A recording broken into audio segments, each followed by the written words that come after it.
Hey guys, today we are starting new story, The Recording Room. Let's start. रात के ठीक 2:15 बज रहे थे। बाहर मूसलाधार बारिश हो रही थी, लेकिन मेरे होम स्टूडियो के अंदर बिल्कुल सन्नाटा था।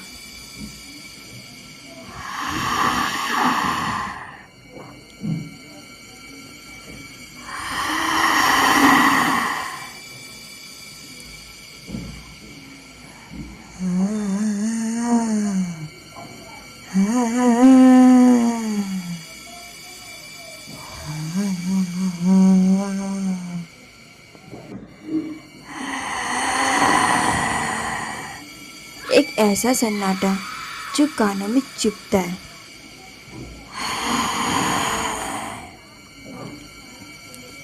मैंने अपना माइक ऑन किया।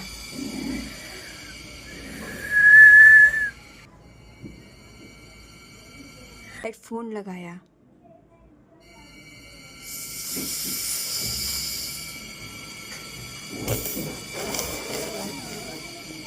और एक गहरी सांस ली।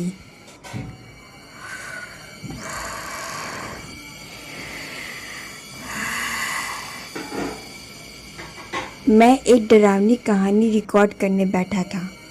मेरे सामने स्क्रीन पर स्क्रिप्ट खुली थी। मैंने बोलना शुरू किया। अंधेरी रात में उस पुराने बंगले के कमरे से एक अजीब सी आवाज़ आ रही थी।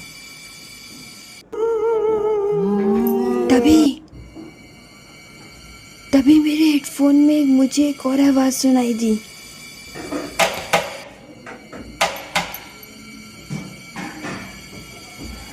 खटखट की। मैंने रिकॉर्डिंग पॉज कर दी, हेडफोन उतारा।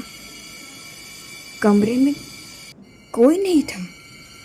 मुझे लगा शायद बारिश की बूंदें खिड़की से टकरा रही होंगी।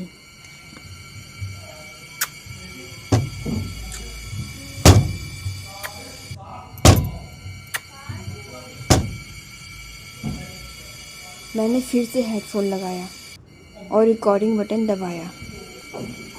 मैंने दोबारा पढ़ना शुरू किया, लेकिन इस बार जैसे ही मैंने एक लाइन ख़त्म की, मुझे अपने ही हेडफोन में किसी के सांस लेने की आवाज़ आई।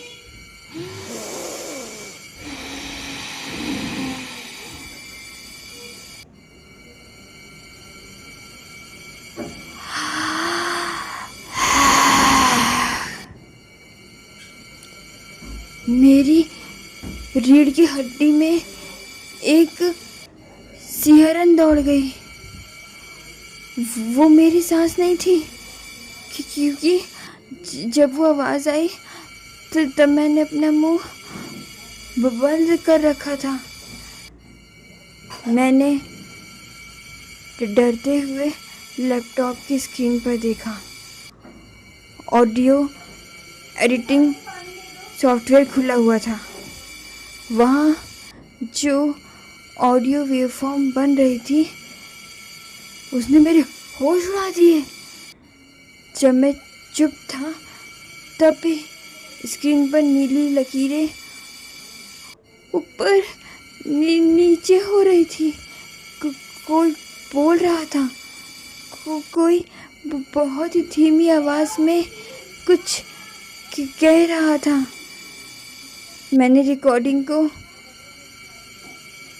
रिकॉर्डेड ऑडियो को पीछे किया और प्ले बटन दबा दिया।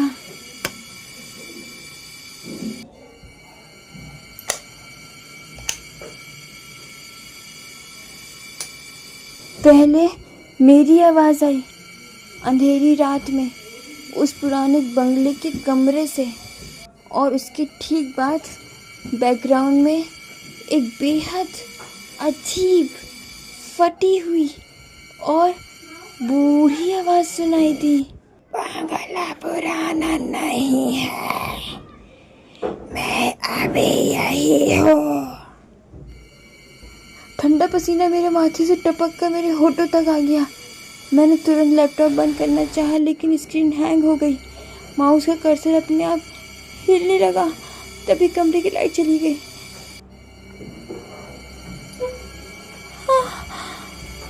पूरा कमरा स्क्रीन की नीली रोशनी से भर गया और तभी हेडफोन के अंदर से एक अजीब सी हंसी की गूंज उठी।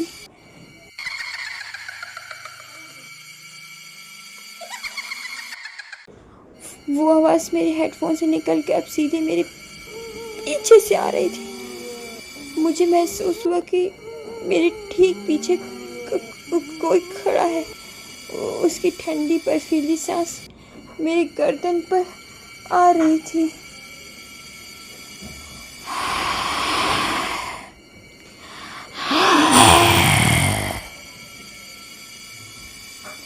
मेरी हिम्मत नहीं हो रही थी कि मैं पीछे मुड़कर देखूं।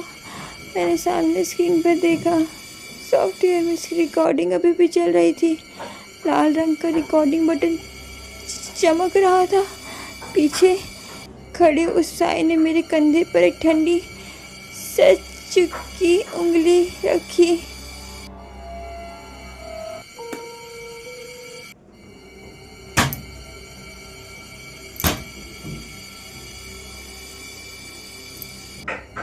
उसने मेरे कान में पास आकर कुछ कहा। तुम्हारी आवाज बहुत अच्छी है। अब से इस स्टूडियो में सिर्फ मैं बोलूंगा और तुम सिर्फ सुनोगे।